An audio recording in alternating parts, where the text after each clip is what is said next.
Hello and welcome to Prime Math Tutorials. Today we'll take a look at graphing the function 4 minus x squared over 4 plus x squared, and hopefully you gain something valuable out of it. Let's get into it. Firstly, we need to show that f is an even function. Recall that f is an even function if it is symmetric about the y-axis, or, in more concrete terms, if f of negative x equals f of x for all x in the domain of our function. Well, this is usually quite simple to do. Firstly, when given a question like this, ensure that you write down the condition for a function to be even as you want to show that you understand what an even function is. Then, substitute negative x into each x of our function, so we get this line, 4 minus, in brackets, negative x, all squared, all over 4 plus, in brackets, negative x squared. I've used parentheses to emphasize the substitution into the function above.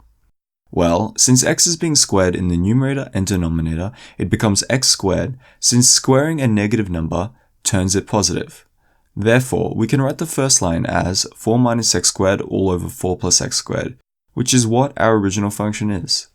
Since f of negative x equals f of x, it follows that our function f is even.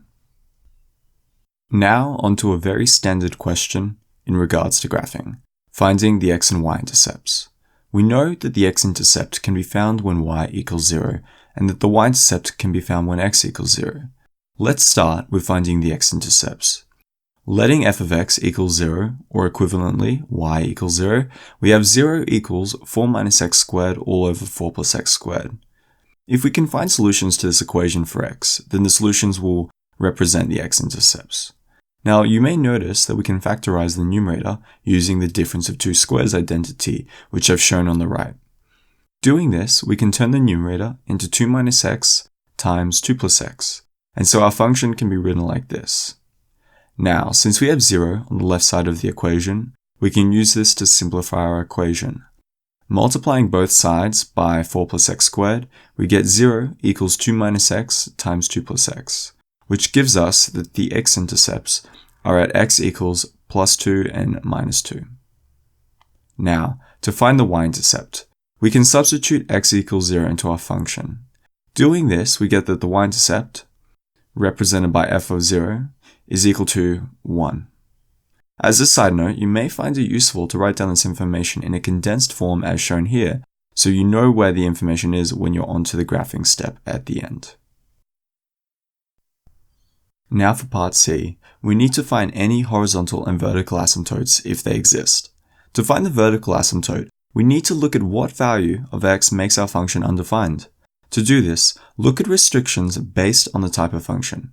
Since we're dividing by 4 plus x squared, we would want to look at where 4 plus x squared is equal to 0, since our restriction for division is we cannot divide by 0. However, we cannot solve for 4 plus x squared is equal to 0. Since that would mean we have to solve for x squared is equal to negative 4, which does not give us a real solution. On the right, what answer would you give for x squared is equal to negative 4?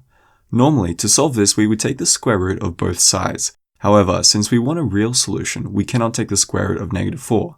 Thus, there is no vertical asymptote. Now, for the horizontal asymptote. Similar to the last video, we have the same leading degree in both the numerator and denominator, and so we can take the limit of x going towards infinity of our function. To evaluate the limit, we want to divide the numerator and denominator by x squared, since this is the highest degree term in both the numerator and denominator. Doing this, we get in the numerator 4 over x squared minus 1, and in the denominator we get 4 over x squared plus 1. Now we can utilize the limit, which will make every term divided by x to some power go to 0. That is, 4 on x squared will go to 0 as x goes to infinity, and so we have negative 1 over 1 is equal to negative 1. We have now found our horizontal asymptote y equals a negative 1. If you would like to check what happens if y equals a negative 1, you can substitute f of x equals a negative 1 into our original function and see what happens. On the right, it can be seen that negative 1 equals 4 minus x squared over 4 plus x squared, which can be simplified into 0 equals 8, which is obviously false, confirming our asymptote of y equals negative 1. Now for part D, sketching the curve. Here, we can write out the information we have accumulated from the past questions and present it in a nice, clean format. We will start by sketching in our asymptote and plotting the intercepts we have found. Here, the table helps in that you don't need to go back to check what you have found previously. So our x-intercepts are at x equals -2 and x equals 2, and our y-intercept is at y equals 1. We do not have a vertical asymptote, but we do have a horizontal asymptote of y equals -1. Now, plotting the asymptote and intercepts is extremely useful in understanding the shape of the curve. We know that the curve passes through our intercepts, but also approaches y equals -1 as x goes towards infinity. Additionally, since our function is even, it is symmetrical about the y-intercept, and so as x goes towards -infinity, y goes towards -1. This gives us the bell-shaped curve shown here. Well, that's it for this video. I hope that helped, and if you have any feedback or questions, please comment. See you next time.